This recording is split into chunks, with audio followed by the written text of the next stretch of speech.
Welcome to RBO. Today, guys, we're going to be going over the medium-sized spice survival stash. Another little spice kit, spice jar. Has a nice rubber seal on it. Creates a waterproof seal. Great for a little stash to have some supplies in.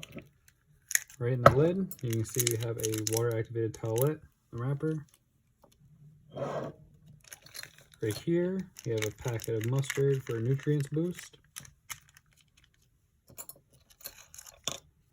We have our scalpel blade for cutting, still in the package.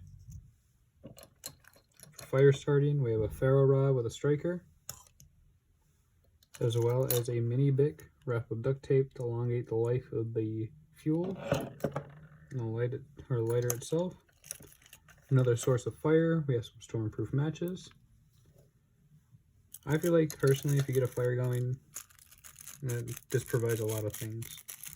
Here we have our basic sewing kit, some safety pins, a couple buttons, and a needle, plethora of threads. For signaling, we have a whistle. For navigation, we have a button compass. Let me know what you guys think in the comments. Thank you guys for watching. Have a nice day.